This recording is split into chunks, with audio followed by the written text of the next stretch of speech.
Assalamualaikum warahmatullahi wabarakatuh. Innal hamdalillah nahmaduhu wa nasta'inuhu wa nastaghfiruh wa na'udzu billahi min shururi anfusina wa min sayyiati a'malina. May yahdihillahu fala mudilla lahu wa may yudlilhu fala hadiya lahu.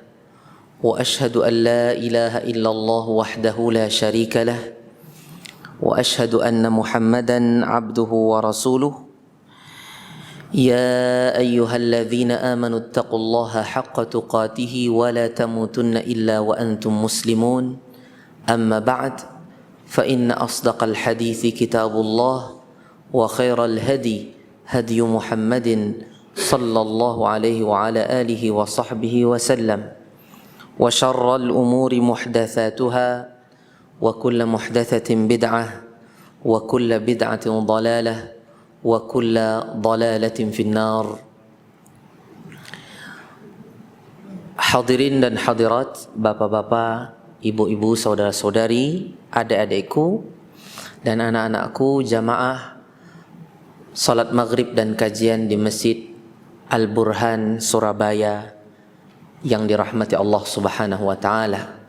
Rahimani wa rahimakumullah, a'azzani Allah wa iyyakum. Alhamdulillah, di malam hari ini kita dipertemukan oleh Allah Subhanahu wa taala di tempat yang mulia ini, di masjid yang kita cintai bersama, dalam rangka membahas sebagian dari ilmu-ilmu yang berkenaan dengan agama kita, agama yang mulia, yang sempurna ini, terkhusus yang berhubungan dengan kalamullah yang termaktub di dalam kitabnya Al-Quranul Karim. Saya sebelumnya sangat berbahagia bisa bertemu dengan saudara-saudara yang ada di tempat ini sebagai saudara seakidah, sepemahaman. Tidak ada yang menjadikan kita dekat kecuali karena Allah Subhanahu wa taala. Saya berasal dari Kalimantan Selatan, tepatnya di Kota Banjarbaru. Kebetulan lewat Surabaya ini karena ingin berkunjung ke pesantren putri saya di Jawa Tengah, tepatnya di Banyumas. Karena ini tahun terakhirnya di kelas 3 SMP dan kemungkinan lulus kami akan tarik ke pesantren sendiri di Kalimantan karena dia sudah menyelesaikan hafalannya. Dan kami sebagai keluarga rasanya mengharuskan diri harus bertemu dengan pihak pesantren sebagai ungkapan terima kasih dan syukur atas pendidikan yang telah diberikan kepada putri kami di sana. Minimal 1 kali selama pendidikan, ya. Dan kemudian ketika saya di sini, saya disambut oleh Pak Eko dan bisa diperkenankan untuk bisa bertemu dengan saudara-saudara di sini, di mana kita di mana saja berada, kita berusaha untuk bisa menjadi manusia yang paling bermanfaat kepada yang lain. Nabi SAW mengatakan, khairukum anfa'ukum linnas. Sebaik-baik kalian adalah orang yang paling bermanfaat bagi orang lain. Dan kita sebagai penuntut ilmu memiliki jalinan persaudaraan yang khusus, lebih daripada sekedar seorang muslim. Disebutkan oleh generasi terdahulu, al-ilmu rahimun baina ahli.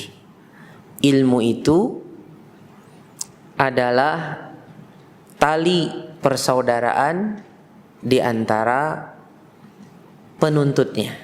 Siapa saja, semua kita penuntutnya, baik yang sedang menyampaikan atau yang disampaikan kepadanya sama-sama kita adalah penuntut ilmu syar'i. Walaupun jarak kita berjauhan, tapi kedekatan hati kita, akidah kita, pemahaman kita, itulah yang menjadikan kita semua menjadi dekat. Apalagi lebih-lebih lagi karena persaudaraan sesama penuntut ilmu yang rajin bermajelis ilmu. Semoga Allah Subhanahu wa taala menetapkan semangat ini dan meluruskan niat kita, dan kita diwafatkan oleh Allah Subhanahu wa taala dalam kondisi tidak putus-putusnya dari menuntut ilmu syar'i. Amin ya rabbal alamin. Jamaah sekalian, bapak-bapak, ibu-ibu, saudara-saudari, a'azani Allahu iyyakum. Di tempat ini insyaallah kita sedikit ingin berkenalan dengan suatu cabang ilmu dari ilmu-ilmu Islam. Ilmu ini bernama ilmu waqaf dan ibtida. Biasanya disebut ilmul waqfi wal ibtida.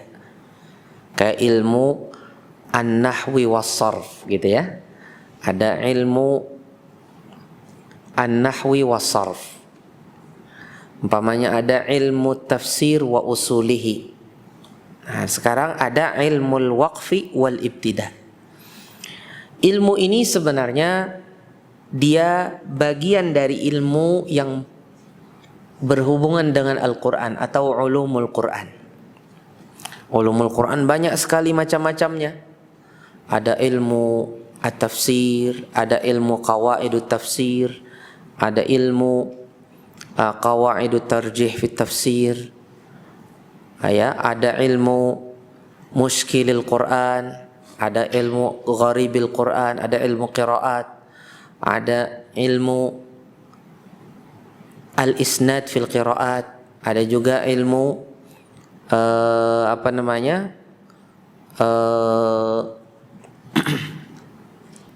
taujihul qiraat dan lain sebagainya dari berbagai macam cabang ilmu Al-Quran. Di antara ilmu Al-Quran adalah ilmul waqaf wal ibtida. Sebagai garis besarnya saya ingin sampaikan bahwasanya ilmul waqaf wal ibtida ini adalah ilmu yang pertengahan antara ilmu tafsir dan ilmu qiraat.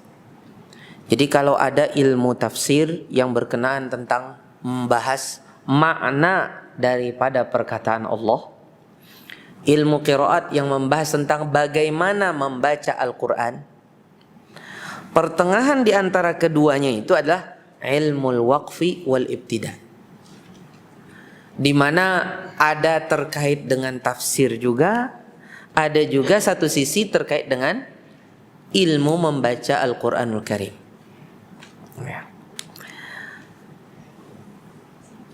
Imam Ibnul Jazari mengatakan di dalam manzumahnya yang terkenal, wa ba'da tajwidika lil hurufi la budda min ma'rifatil wuqufi. Setelah engkau sudah mentajwidkan huruf, bacaannya sudah benar, mat-matnya juga sudah tahu, gunnah sudah tahu, kamu perlu juga tahu ilmu waqaf wal ibtida, di mana kamu berhenti, di mana kamu memulai. Wa hiya tuqsamu idzan thalathatan, tamu wa kafi wa hasan.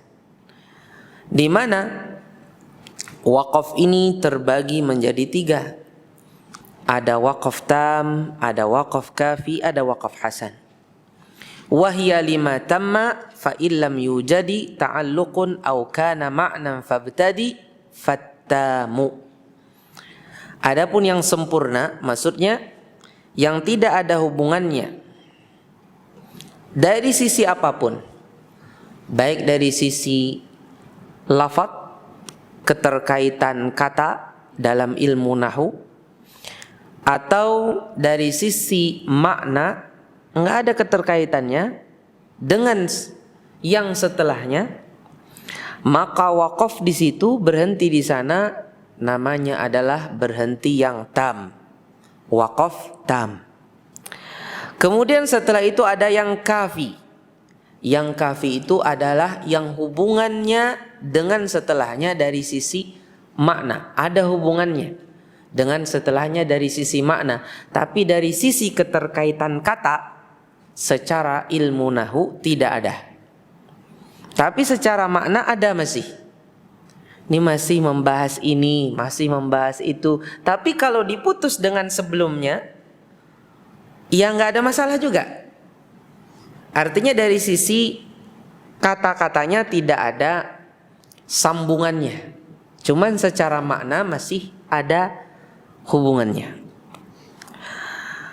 Kemudian apabila dia hubungannya dengan setelahnya secara lafadz, otomatis kalau secara lafadz yaitu secara i'rab, secara nahwu ada hubungannya, maka pasti ada hubungannya juga secara makna. Maka itu namanya waqaf hasan. Maka waqaf hasan ini kita dilarang berhenti dan langsung meneruskan dengan setelahnya kecuali apabila berada di ujung ayat. Jadi kita berada di ujung ayat, walaupun dia masih ada hubungan dengan setelahnya dari sisi lafadz, tapi karena di ujung ayat boleh kita teruskan dengan setelahnya langsung. Artinya apa? Kalau berada tidak di ujung ayat, umpamanya di tengah ayat. Ini ayat di tengah-tengahnya. Satu ayat di tengah-tengahnya, dan itu masih ada hubungannya dengan lafadz. Lafadz ini dengan lafadz setelahnya yang kita wakaf di sini, itu ada masih keterkaitannya. Tapi sampai di sini pun sudah ada arti. Gitu loh Pak. Sampai di sini pun sudah ada arti, tapi masih ada kaitannya dengan setelahnya dari sisi ilmu nahunya, apalagi dari sisi makna. Maka dalam kondisi seperti ini, wakafnya hasan di sana kita disuruh untuk mengulang dengan sebelumnya dari kata yang cocok, kata yang sesuai, kata yang bagus untuk memulai dengannya. Adapun wa ghairu ma tamma qabihun. Adapun yang dia tidak sempurna maka dia qabih. Ya. Walahul waqfu muttarran. Kalau seandainya wakafnya karena apa? Karena keterpaksaan, kehabisan nafas umpamanya, maka tidak tercela selamanya. Yang tercela apabila kita wakaf pada suatu tempat yang di tempat itu tidak bagus kita memutusnya, karena sangat keterkaitan dengan setelahnya, padahal kita tidak terpaksa, masih ada nafas di sana, ya kan? Kalau kita sampai wakaf ittirari di tempat yang umpamanya kurang layak, maka kita harus mengulang dari sebelumnya. Walaysa fil Qur'an mi waqfi yajib, di dalam Al-Qur'an tidak ada wakaf yang wajib, wala haramun, tidak juga wakaf haram, ghairu ma lahu sabab, yang tidak ada alasan sama sekali. Artinya begini, setiap wakaf yang harus kita wakaf di situ, atau ada wakaf yang dilarang kita wakaf di situ, pasti ada penyebabnya. Kalau seandainya ada orang mengatakan di sini nggak boleh wakaf, atau di sini harus wakaf, apa alasannya? Ya nggak tahu juga. Yang penting harus wakaf, atau yang penting tidak boleh wakaf, tapi nggak ada alasannya. Ini tidak ada, maka ini tidak boleh. Kaum muslimin yang dirahmati Allah Subhanahu Wa Taala, saudara-saudaraku yang dirahmati Allah. Apa urgensi ilmu wakaf dan ibtidah? Para ulama sejak dahulu mereka sangat memperhatikan Al-Quran ini sampai ke bagian yang terkecil, yang paling kecilnya dari Al-Quran. Jangankan wakaf dan ibtidah, huruf saja diperhatikan. Dengan ilmu tajwid kan diperhatikan huruf, bagaimana pengucapan hurufnya, harokatnya, tasydidnya, sukunnya, makhraj dan sifat-sifatnya. itu baru satu huruf. Bagaimana kalau dia sudah jadi satu kata? Juga diperhatikan. Bagaimana? Nanti kalau stop di sana, gimana kamu menyetopnya? Membacanya bagaimana? Waqaf dengan sukun kah? Atau waqaf dengan raum? Atau dengan ismam? Atau ada cara waqaf yang lain, pamannya dengan mad iwad, seperti kitaban dibaca bagaimana kita waqaf? Kitaba. Itu kan jadi apa? Mad iwad. Ya kan? Atau mungkin kalau dia sudah jadi kata, kemudian dia tergabung dengan kata-kata yang lain, menjadilah dia jumlah. Jumlah itu dalam bahasa Indonesia kalimat. Kalau dalam bahasa Arab kalimat itu artinya kata. Jadilah dia jadi jumlah. Ketika sudah jadi jumlah, seorang yang membaca Al-Quran perlu untuk memikirkan di mana dia akan wakaf. Karena dengan dia tahu di mana dia akan wakaf, di mana dia berhenti, di situ bisa tersusun kata-kata yang bisa dipahami. Pertama dipahami oleh dia, yang kedua bisa dipahami oleh orang yang mendengar.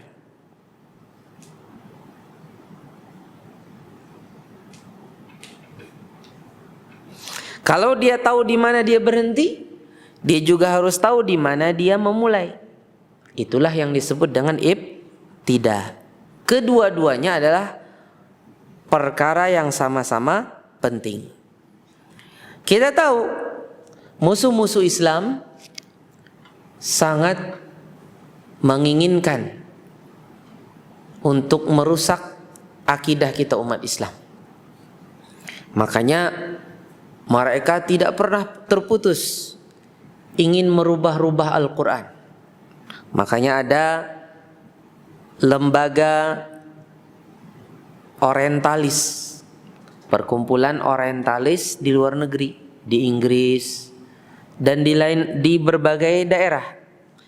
Tujuannya untuk merusak-rusak Al-Quran, menyimpangkan arti daripada yang sebenarnya. Mereka melakukan berbagai cara lewat ilmu bahasa Arab. Alhamdulillah ulama bahasa mereka yang menjaganya. Mereka ingin lewat tafsir, nggak bisa juga, karena kitab tafsir terlalu banyak dan mereka tidak bisa apa-apa lagi.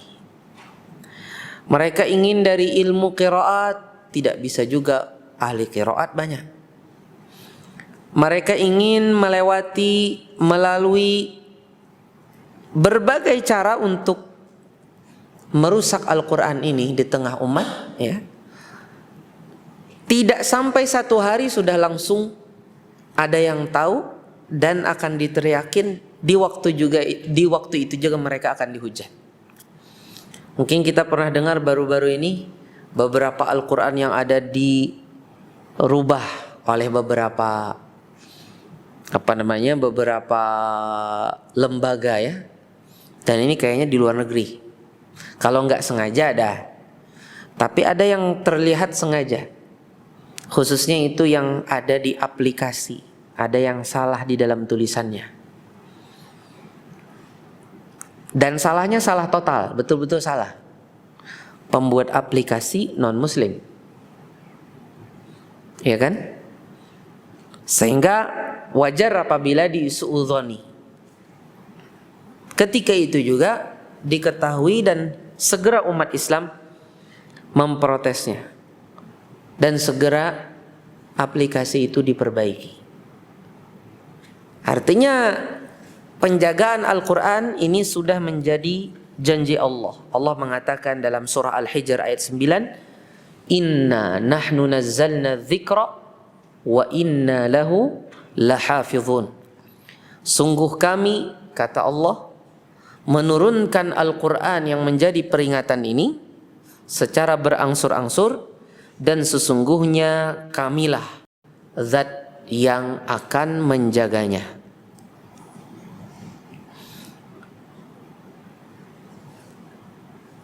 Sampai dalam masalah wakaf dan ibtida ini pun juga orang kafir mencoba memasukinya. Berhenti di sini kata mereka. Orang orientalis ya. Mulai dari sini untuk merusak. Artinya jadi rancu. Bertentangan dengan akidah kita. Disinilah ilmu wakaf dan ibtida. Dia bermain untuk membela kesucian kitabullah azza wa jalla. Setiap orang yang membaca dia akan bisa mendatangkan makna yang bisa dipahami. Maka ilmu ini sangat penting sekali. Sebagaimana dahulu Ibnu Umar radhiyallahu an juga pernah mengingatkan kita agar seorang pembaca Al-Quran ini dia menjaga di mana dia berhenti, di mana dia memulai, agar mengandung arti yang bisa dipahami dan orang yang mendengar di belakang dia apabila dia jadi imam, mereka bisa memahaminya. Kalau kita sembarangan maka nanti akan bingung makmumnya, ini apa ini? Apa itu? Ya. Wakaf itu sendiri secara bahasa adalah al-kaf atau al-habs, menahan. Makanya kan ketika kita dalam bahasa ilmu muamalat ada namanya wakaf ya. Tanah ini diwakafkan. Itu pada asalnya pakai qaf juga ya. Kemudian dalam bahasa Indonesia sudah dengan kaf. Dalam bahasa Indonesia. Itu sama tulisannya dengan wakaf ini. Ini wakaf dalam ilmu qiraat. Kalau itu wakaf dalam ilmu fikih. Sama artinya menahan. Kalau itu menahan kemanfaatan. Makanya kan ketika seseorang, saya wakafkan tanah ini. Untuk apa Pak? Ini untuk pembangunan masjid. Ya sudah. Berarti untuk masjid saja. Di luar dari yang dia niatkan tidak boleh. Nah itu kan wakaf. Tertahan kemanfaatannya sesuai dengan niat yang memberi wakaf. Berbeda dengan hibah. Kalau hibah kan seseorang, saya hibahkan ini. Kalau bisa untuk masjid ya. Ya saya maunya sih bangun masjid. Yes. Terima dulu Pak. Setelah diterima, kita udah terima, kita berpikir, wah kayaknya kita pengen bikin sekolah aja Pak. Karena masjid yang dekat juga masih ada. Kita bikin sekolah saja. Kemudian orang itu menuntut, ya nggak bisa lagi. Sudah dihibahkan kok, ya kan? Kalau wakaf bisa, umpamanya dia wakafkan, dia sudah niatkan untuk masjid. Kemudian pihak dari apa? Pihak dari yang diwakafkan itu dia tidak melaksanakannya. Maka bisa diambil lagi. Karena ini dulu niat saya untuk masjid, saya ambil lagi. Nah, makanya berbeda kepengurusannya juga di negara kita ini. Dan hukum yang ada di negara kita cukup bagus dalam masalah ini. Walaupun mungkin kita masih berharap agar lebih sempurna lagi sesuai dengan syariat Allah Subhanahu wa taala. Saudaraku yang dirahmati Allah, adapun wakaf secara istilah adalah memutus suara pada salah satu huruf di dalam Al-Quran yang niatnya untuk memulai bacaan lagi. Artinya cuman sebentar, habis itu ingin teruskan. Enggak sampai di situ habis itu tutup Al-Quran, enggak, masih ada niat untuk membacanya. Dengan waktu yang biasanya orang masih bisa bernapas padanya. Yang biasanya orang bernapas pada waktu tersebut. Artinya jedanya bukan jeda yang terlalu cepat. Kalau terlalu cepat kan gak sempat bernapas. Ini jeda yang bisa seseorang bernafas. Definisi bernafas itu apa Pak? Ada namanya zafir, ada syahiq. Kalau zafir itu hembusan nafas kita. Kalau syahiq sedotannya kita. Nah, kalau dua-duanya dilakukan itu baru bernafas. Kalau salah satu saja itu belum dikatakan bernafas. Artinya jedanya wakaf itu jeda yang biasanya bisa 1 kali zafir dan bisa 1 kali syahiq. 1 kali hembusan, 1 kali apa Pak? 1 kali menghirup. Ya. Dan wakaf itu dibolehkan pada setiap akhir-akhir ayat. Itu boleh. Ya, bahkan menurut banyak para ulama sunnah secara mutlak. Setiap akhir ayat. Begitu pula boleh juga wakaf di tengah-tengah ayat. Tapi perlu perhatikan, wakaf itu wakaf apa dulu jenisnya? Karena tadi sudah kita bahas ada wakaf tam, ada wakaf kafi, ada wakaf hasan, dan ada wakaf qabih, wakaf yang jelek. Wakaf yang jelek itu yang kita putus pada suatu kata yang jelek, artinya kalau kita wakaf di situ karena masih ada hubungannya dengan setelahnya. Contohnya seseorang menyebut fa'lam annahu la ilah. Stop di situ, Pak. Ketahuilah bahwasanya tidak ada ilah. Dia stop di situ. Nah, ini wakaf yang qabih. Baik. Ada 3 istilah yang perlu kita bedakan. Ada yang pertama namanya wakaf, yang kedua qata', yang ketiga namanya sakat. Wakaf sudah kita pahami tadi. Adapun qata' artinya memutus suara pada suatu huruf Al-Quran yang tujuannya memang untuk berhenti dari membaca Al-Quran. Jadi sekarang umpamanya kita membaca, umpamanya kita duduk antara maghrib dan isya, kita membaca umpamanya salah satu ayat di dalam Al-Quran atau satu surah. Kita umpamanya baca surah Al-Fajr, ya, habis surah Al-Fajr kita tutup Al-Quran umpamanya. Nanti lagi saya baca Al-Quran. Itu namanya apa Bapak? Qata'. Qaf, ta dan ain. Nah, qata' ini beda dengan wakaf. Kalau wakaf itu kan masih ada tujuan meneruskan setelah itu. Nah, hukumnya pun berbeda nanti. Bisa jadi ada suatu tempat kita wakaf di situ boleh. Tapi kalau kita qata' tidak pantas. Nah, contohnya bagaimana? Allah mengatakan dalam surah Al-Ma'un, fawailul lil musallin. Celakalah bagi orang yang sholat. Kita wakaf di situ. Kalau wakaf masih diteruskan nggak? Masih. Alladzina hum an sholatihim sahun. Itu boleh apa tidak? Boleh, karena kita wakaf. Dan itu akhir ayat, ya kan? Fawailul lil musallin, akhir ayat, kita wakaf di situ. Habis itu kita teruskan. Siapa mereka?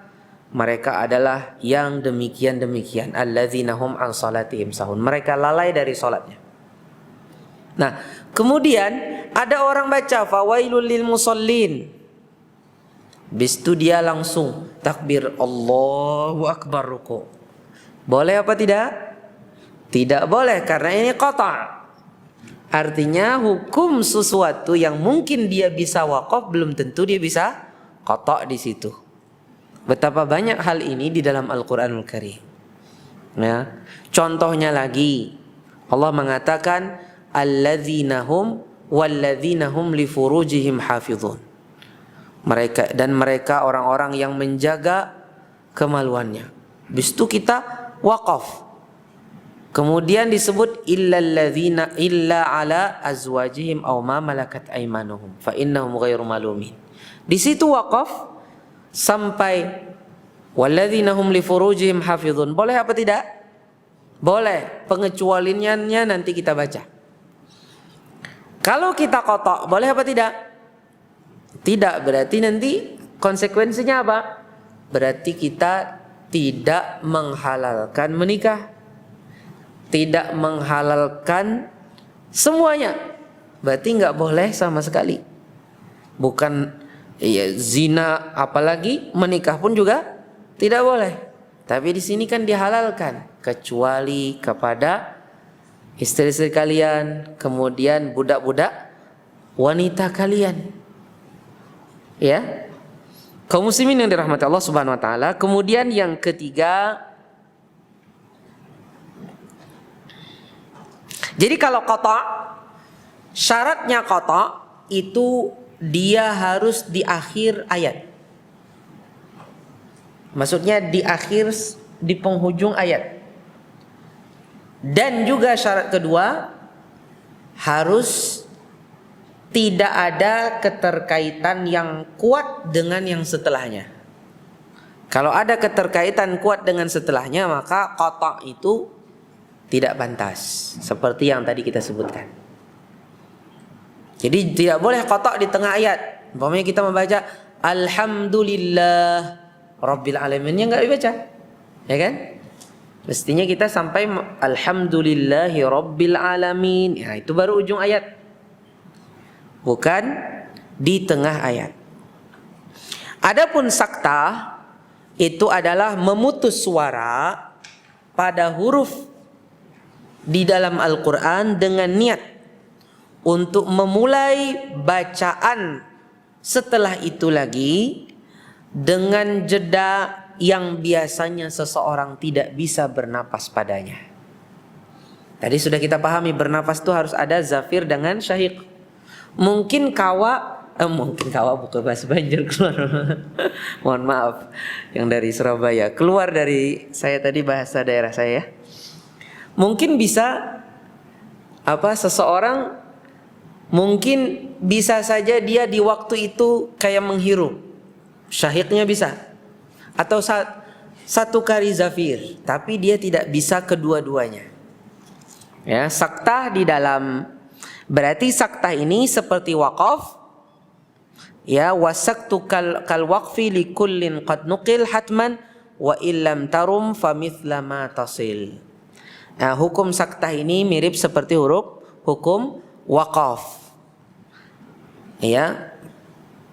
Hukum saktah mirip seperti hukum waqaf. Jadi artinya kalau kita saktah itu hurufnya itu sebenarnya berharokat, maka kita harus sukunkan. Kalau seandainya dia berharokat, berarti kita sukunkan. Ya. Dan saktah itu, ya umpamanya ketika kita waqaf itu qalqalah, ketika saktah juga ada qalqalahnya. Seperti contohnya pada sebagian riwayat Al-Quran, qad aflahal mu'minun. Ini terdapat pada beberapa riwayat Hafs, tapi bukan dari jalur Syatibiyah. Qad aflahal mu'minun pakai saktah. Qad aflahal mu'minun. Saktah itu. Tapi hukum qalqalah harus tetap dijalankan. Karena hukumnya saktah persis seperti hukum waqaf. Adapun saktah dalam riwayat Hafs yang kita baca ini, riwayat apa Bapak Ibu? Riwayat apa? Riwayat Hafs dari qiraat Imam Asim. Ya. Dari jalur apa yang kita biasa baca? Jalur Syatibiyah. Ya, dari jalur Syatibiyah. Ada 4 saktah. Pertama di surah Al-Mutaffifin, Allah mengatakan kalla bal rana ala qulubihim ma kanu yaksibun. Di situ saktah. Kemudian yang kedua, wa qila man raq. Di situ juga ada saktah. Yang ketiga pada surah Al-Kahfi, walam yaj'al lahu iwaja qayyima. Itu kan sebenarnya kalau di wasal bagaimana? Iwajan qayyima. Tapi kalau kita di sana waqaf, ya sudah waqaf. Tapi kalau kita wasal harus saktah. Kan gitu. Paham? Iwaja qayyiman liyunzir dan seterusnya. Itu kalau seandainya kita wasal, kita sambung. Tapi kalau seandainya kita waqaf di situ, Ya nggak ada masalah karena itu akhir ayat. Karena dia akhir ayat, teruskan saja langsung. Qayyiman liyunzira ba'san syadida. Kemudian yang keempat yang terdapat pada surah Yasin. Qalu ya wailana man ba'atsana mim marqadina. Di situ waqaf, di situ saktah. Kalau kita wasal, hadza ma wa'adar rahman wa sadaqal mursalun. Hadzanya ini ikut kata setelahnya dalam arti bukan marqadina hadza, bukan, tapi hadza ma wa'adar rahman. Itu kalau kita wasal. Kalau kita wasal harus saktah. Kalau kita waqaf ya sudah, nggak ada masalah kalau waqaf. Kalau waqaf ya berarti berhenti di situ. Dan biasanya dengan jeda yang kita bisa bernafas. Qalu ya wailana man ba'athana mim marqadina. Ambil nafas. Hadza ma wa'ada ar-rahman wa sadaqal mursalun. Nah, ini kalau kita sampai waqaf. Pada asalnya kalau wasal berarti harus saktah. Kemudian ada dua tempat lagi, yang dua tempat tersebut tentunya dia juga terdapat pada riwayat Hafiz dari Asim, tapi dari jalan yang selain Syatibiyah, yaitu yang terdapat pada surah Al-Haqqah ayat 28 dan di antara surah Al-Anfal dan surah At-Taubah. Baik, waqaf itu terbagi menjadi 4 bagian. Yang pertama ada namanya waqaf ittirari. Waqaf ittirari. Yang kedua waqaf ikhtibari. Yang ketiga waqaf intizari. Yang keempat waqaf ikhtiyari. Waqaf ittirari maksudnya apa? Waqaf yang terpaksa. Kita berhenti di situ karena memang kita bisanya sampai di situ. Karena kehabisan napas dan sebagainya. Seseorang tidak tercela.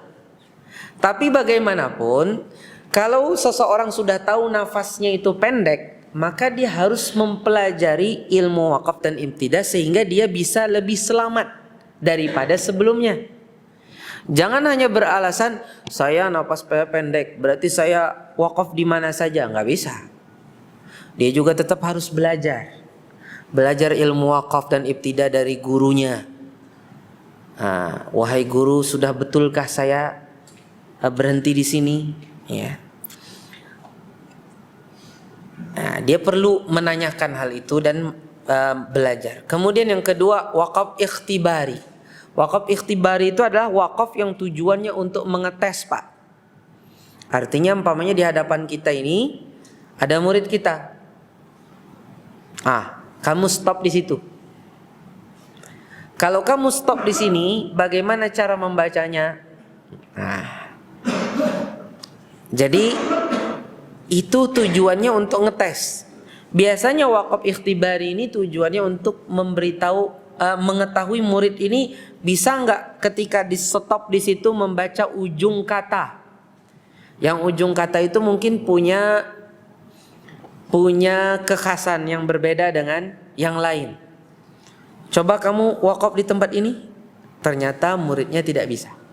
Umpamanya gini, seseorang membaca wal fajri wa layalin 'ashrin wasyaf'i wal watri wal laili idza yasri hal fi dzalika qasamul lidzi hijr. Kata gurunya, jangan gitu, kamu waqaf pada masing-masing kata, masing-masing ayat. Aku pengen tahu bagaimana bacaanmu. Itu kadang-kadang tujuannya untuk ngetes kan? Akhirnya muridnya pun mengulang wal fajr.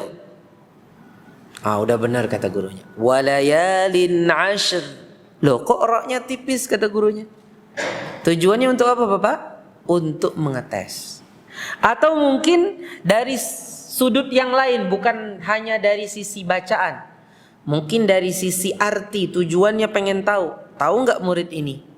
Apa kalau kamu wakaf di situ, umpamanya dari sudut ilmu nahunya, kalau dia bisa saja dia kecele, dia kira dia itu adalah fi'il fi'il amr, padahal itu fi'il umpamanya mudhari' atau itu adalah isim fi'il, sehingga dia perlu dites.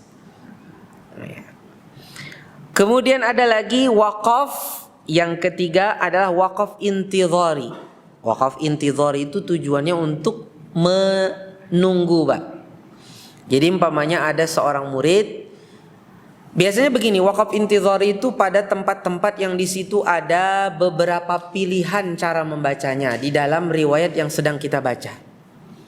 Contohnya, seseorang umpamanya membaca Bismillahirrahmanirrahim, Ar-Rahim. Pakai raum dia. Dia wakaf dengan raum. Alhamdulillahi Rabbil Alamin. Dia tidak sambung dengan setelahnya. Kenapa? Karena dia ingin ngetes semua kepada gurunya dari yang qasar 2 harokat, kemudian tawassut, kemudian isba' yang 6 harokat. Alhamdulillahi Rabbil Alamin. Alhamdulillahi Rabbil Alamin. Kata gurunya udah. Teruskan. Jadi tujuannya untuk apa? Untuk intidhar. Kadang-kadang dia di tengah kata. Contohnya pas kita berada di awal-awal surah Yusuf, ya, qalu ya abana ma laka la ta'manuna ala Yusuf. Habis itu kan wa inna lahu lanasihun, ya kan? Dia tidak teruskan wa inna lahu lanasihun. Kenapa? Karena masih menunggu. Tadi baru pakai raum, sekarang dia mendatangkan isbam. Qalu ya wailana man ba'athana. Qalu ya abana ma laka la ta'manna ala Yusuf wa inna lahu, sampai habis. Ini namanya wakaf intidhari. Tujuannya untuk menunggu. Habisin dulu wajahnya, baru habisin sampai akhir. Toh juga ketika tadi saya wakaf, jadi wakafnya sampai mana tadi? Sampai Yusuf aja kan? Untuk menunggu yang satu lagi, baru dihabisin sampai akhir. Baik. Biasanya wakaf intidhari ini dicari yang wakafnya hasan.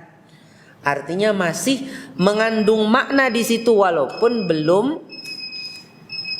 belum selesai, tapi sudah mengandung makna.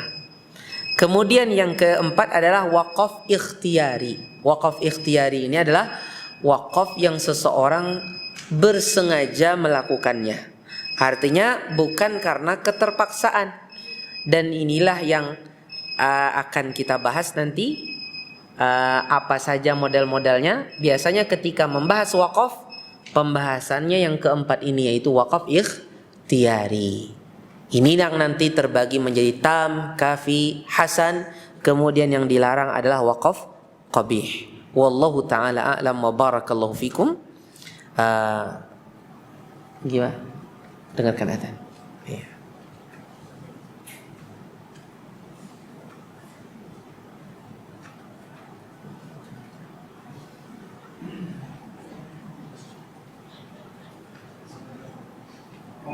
Nanti setelah akan cukup tanya jawab apa dilanjut sampai koma? Terserah.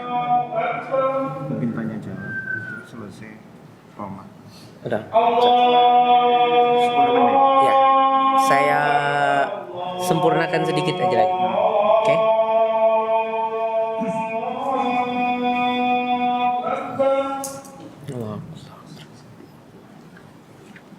Asyhadu an la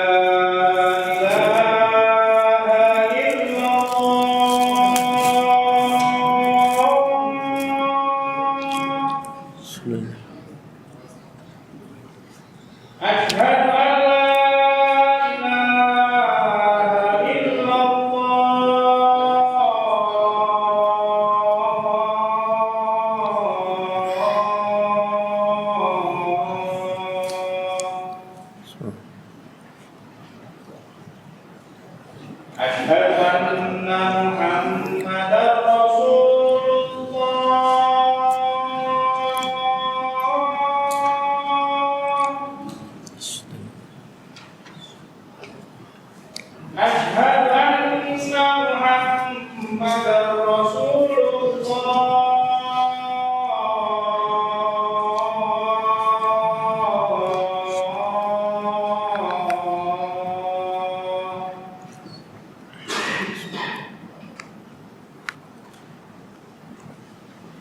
حي على الصلاة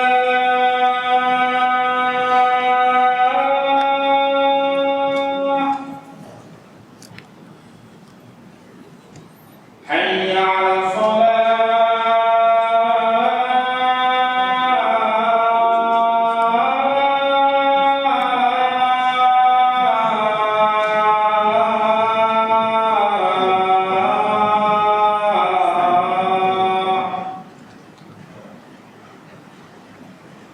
حي على الفلاح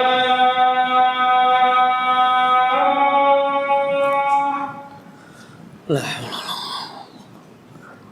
حي على الفلاح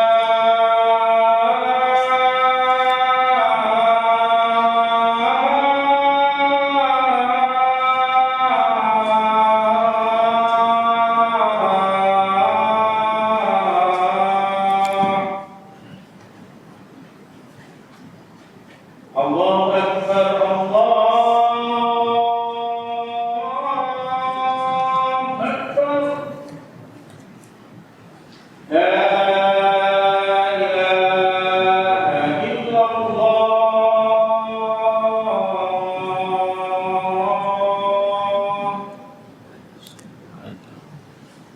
Allahumma rabbana.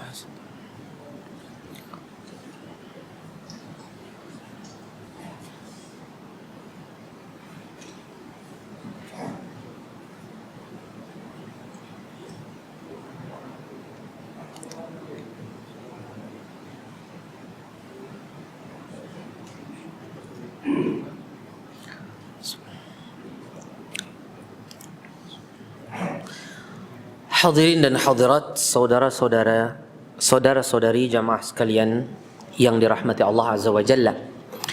Wakaf ikhtiyari ini yang dibolehkan tadi ada 3. 1 yang dilarang. Yang pertama adalah wakaf tam. Apa itu wakaf tam? Yaitu yang sempurna di tempat itu. Perkataan itu sudah sempurna dan tidak ada hubungannya dengan setelahnya, baik itu dari sisi lafaz, ilmu nahu, ada nggak keterkaitan kata-katanya, ya, apakah dia sebagai mudhaf ilaihnya setelahnya, atau sebagai khabarnya, atau sebagai jaza untuk syaratnya, tidak ada. Berarti tidak ada juga hubungan secara makna, juga tidak ada secara makna, secara lafaz juga tidak ada, secara makna tidak ada. Ini wakaf tam. Biasanya wakaf tam ini terdapat pada akhir surah. Ya, akhir surah itu wakaf tam biasanya. Kita baca surah apa saja, ujung surah itu, ya, umpamanya kita membaca Alaisallahu bi ahkamil hakimin. Itu sudah wakaf tam, Pak. Karena yang setelahnya Iqra bismi rabbikal ladzi khalaq itu enggak ada keterkaitan dari sisi i'rab dan juga dari sisi makna. Konsekuensi kalau sampai kita wakaf berarti kita teruskan dengan setelahnya langsung. Kalau kita sampai wakaf di sana, enggak perlu mengulang.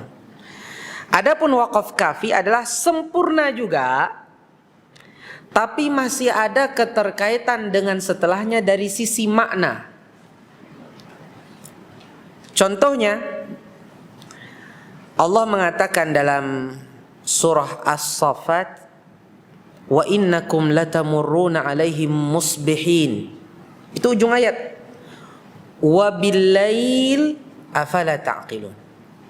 Sungguh kalian akan melewati mereka dalam kondisi kalian di waktu subuh. Wa billail, dan begitu juga di waktu malam. Afala ta'qilun, apakah kalian tidak bisa memikirkannya? Di dalam ayat ini, di ayat pertama, sungguh kalian akan melewati mereka di waktu pagi. di tempat ini sudah sempurna kata-katanya. Tapi yang setelahnya masih ada hubungannya dari sisi makna. Dan begitu pula di waktu malam. Sehingga wakaf di musbihin ini wakaf kafi.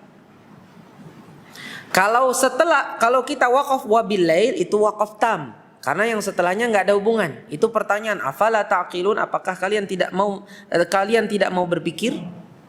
Nah, sebelum kita afala ta'qilun itu wakaf tam.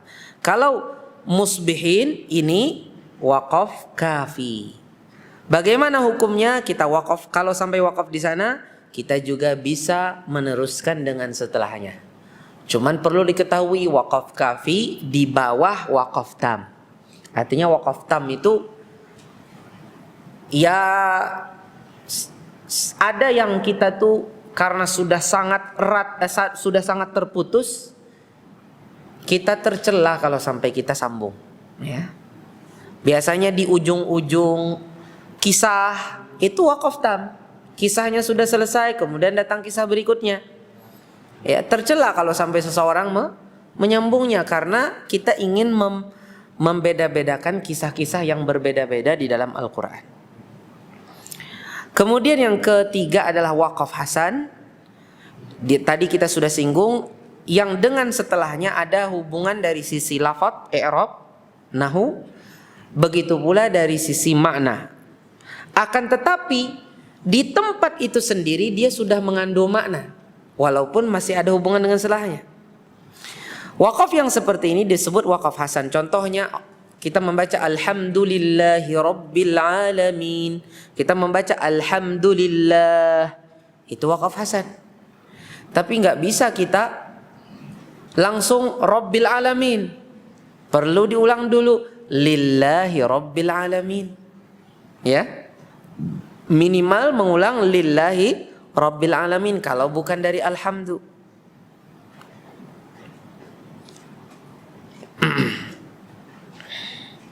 Kecuali apabila di ujung ayat. Kalau wakaf hasannya di ujung ayat, umpamanya alhamdulillahi rabbil alamin, itu wakaf hasan, Pak. Karena ada keterkaitan dengan setelahnya dari sisi i'rab dan makna. Karena dia di ujung ayat, boleh kita tuliskan Ar-Rahmanir Rahim, itu wakaf hasan lagi. Habis itu apa? Maliki Yaumiddin, itu wakaf hasan lagi. Baru setelah itu Iyyaka na'budu wa iyyaka nasta'in. Tadi Maliki Yaumiddin itu bukan wakaf hasan. Itu Itu bisa masuk kepada wakaf wakaf tam. Ya, walaupun ada keterkaitan dengan setelahnya. Dari sisi makna bisa jadi dia wakaf kafi, dari ditinjau masih ada keterkaitan maknanya. Yang jelas itu bukan lagi wakaf hasan. Jadi kita aja alhamdulillahirabbil alamin arrahmanir rahim. Saudaraku yang dirahmati Allah Subhanahu wa taala, adapun wakaf kabih yang tadi kita sudah sebutkan, ada keterkaitan dengan setelahnya secara lafaz dan makna, kemudian kita wakaf di situ. Contohnya la ilaha illa anta, kita stop pada la ilah umpamanya, tidak ada sesembahan, tidak boleh. Begitu pula seseorang umpamanya Allah mengatakan ya ayyuhallazina amanu la taqrabus salata wa antum sukara, dia wakaf la taqrabus salah, jangan dekati salat. Ya, inilah wakaf. Intinya tadi sudah disebutkan, tidak ada wakaf yang wajib atau haram di Al-Quran kecuali harus ada alasannya. Adapun ibtida, memulai, itu tidak mungkin kecuali harus ikhtiari. Nggak mungkin ibtida ittirari. Masa ada orang memulai dengan dipaksa? Nggak ada kan? Beda dengan wakaf. Ibtida pasti ikhtiari, pasti seseorang bersengaja melakukannya.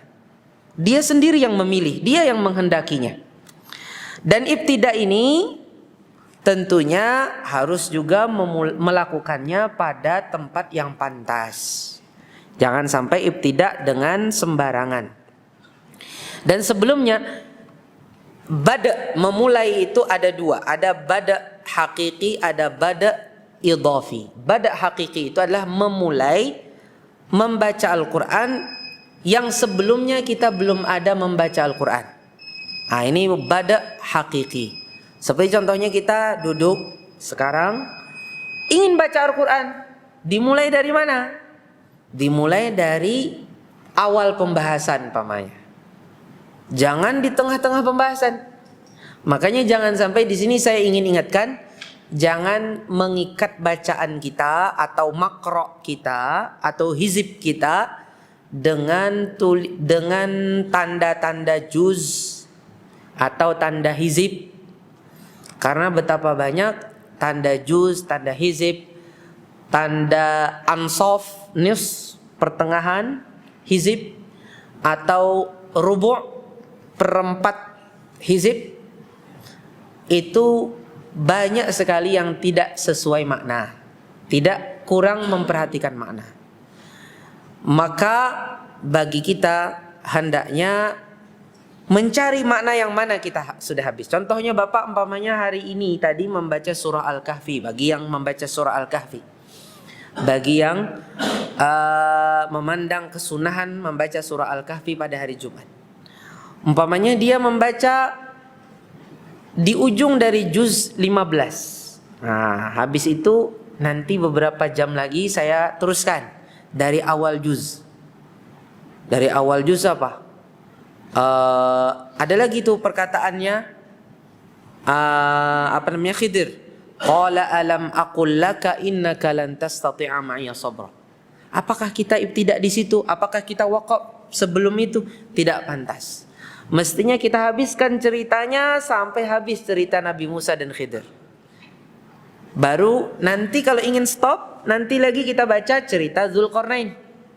Atau kita stop sebelum ceritanya Nabi Musa dan Khidir. Ya. Kita stop di situ, bukan melihat kepada tanda juz atau tanda hizib. Nah, ini ibtida bad'un mutlak. Bad'un hakiki. Nah, sekarang bagaimana Ustaz kalau ingin mengetahui itu? Sekarang kan kita lihat di dalam mushaf itu ada beberapa tanda ain. Ain itu artinya ruku'. Itu hampir semuanya tepat. Ya, hampir semuanya tepat tuh buatan seorang ulama India. Beliau memikirkan mana tempat yang layak seseorang ruku' padanya. Dan itu hampir semuanya tepat. Kata Syekh Musa'id bin Sulaiman At-Tayyar. Jadi kita bisa ambil itu. Oh, di sini ada tanda ruku', berarti saya stop di sinilah. Saya kurang paham artinya. Cuman saya dikasih tahu di sini aman daripada mencari tanda-tanda hizib dan lain sebagainya. Ya. Adapun ibtidak yang yang idhafi adalah ibtidak yang sebelumnya kita sudah membaca Al-Qur'an. Nah, itu ibtidak yang idhafi. Tadi umpamanya waqaf, habis waqaf ibtidak. Kalau waqaf hasan di tengah ayat berarti mengulang pada kata yang cocok, kan? Kalau itu waqaf kafi atau waqaf tam, kita bisa teruskan dengan setelahnya. Nah, ini ibtidak idhafi ini pun sebagian para ulama ada yang membaginya menjadi 3 seperti tam, kafi dan hasan. Ada juga yang membagi cukup 2 dengan mengatakan hasan dan qabih. Bagus dan qabih. Jadi tam, kafi dan hasan digabung semuanya jadi satu, boleh. Artinya ada ibtidak yang boleh tanpa diklasifikasikan lagi. Dan saya rasa yang ketiga yang tidak membagi lagi ini lebih memudahkan kita sebagai kaum muslimin untuk memahaminya. Dan ini perlu belajar apa saja faktor pendukungnya? Ya, belajar bahasa Arab, belajar ilmu tafsir. Bahasa Arabnya adalah nahu, sorof. Kemudian belajar bahasa Arabnya juga secara khusus. Kemudian juga belajar ilmu tafsir. Dan apabila sudah mengenal sedikit tadi perkenalan, saya yakin bapak-bapak dan ibu-ibu lebih hati-hati lagi. Bukan melemahkan semangat kita membaca Al-Quran, malah lebih semangat lagi. Ya, dan lebih semangat lagi belajar bahasa Arab dan mempelajari tafsir Al-Quranul Karim. Karena kita tahu ilmu waqaf dan ibtidak tadi apa? Ilmu pertengahan antara ilmu tafsir dan ilmu qiraat. Antara ilmu tafsir dengan ilmu tajwid atau ilmu qiraat itu ada namanya ilmu waqaf dan ibtida. Satu sisi dia ada hubungannya dengan tafsir, satu sisi dia ada hubungannya dengan ibtida. Nah, untuk itu juga bagi yang mungkin belum terlalu paham, dia bisa mencari bantuan dari melihat mushaf. Kata ini mana sih? Mungkin bisa lihat dari terjemah harfiah, kan ada terjemah perkata. Mungkin bisa jadi cari bantuan dari mendengarkan beberapa mushaf murattal dari seorang pembaca Al-Quran yang sudah diteliti bacaannya oleh suatu lajnah-lajnah. Seperti contohnya umpamanya mushafnya Syekh Ibrahim Al-Akhdar, atau mushafnya Ali Al-Hudhaifi, atau mushafnya Mahmud Khalil Al-Husari. Nah, itu bagus. Artinya minimal kalau kita nggak terlalu bisa bahasa Arab, sering dengar ulama yang wakafnya bagus. Adapun yang bacaan-bacaannya mungkin indah, itu cukup diikuti dari keindahannya. Dan tidak mesti harus diikuti dari sisi wakaf dan ibtida'nya. Karena kadang-kadang kelebihan itu bisa jadi terpisah antara keindahan bacaan dengan kebagusan berhenti dan memulai. Wallahu ta'ala a'lam wa barakallahu fikum. Waktu habis Pak ya. Tidak ada tanya jawab. Ya, apa? Setelah sholat. Kalau bapak-bapak ingin tanya jawab bisa setelah sholat. Apakah habis sholat kita teruskan tanya jawab atau kita cukupkan? Tanya jawab boleh setelah sholat. Oke. Kak, secara pribadi bukan di halaqah. Oh gitu, boleh. Jadi Bapak Ibu yang dirahmati Allah Subhanahu wa taala, bagi jamaah yang ingin bertanya bisa bertanya secara individu saja. Insyaallah secara person, insyaallah saya akan mencoba untuk membantu mencarikan jawabannya. Salah dan khilaf dari kajian ini berasal dari pribadi saya sendiri dan dari syaitan. Kebenaran datang dari Allah Subhanahu wa taala dan saya mohon maaf. Dan saya kembali mengucapkan terima kasih atas kemudahan bisa bertemu dengan Bapak Ibu sekalian di sini untuk bersama-sama kita berbagi ilmu. Kita tutup kajian ini supaya diberkahi oleh Allah Subhanahu wa taala dengan doa kafaratul majlis. Subhanakallahumma wa bihamdika asyhadu an la ilaha illa ant astaghfiruka wa atubu ilaik.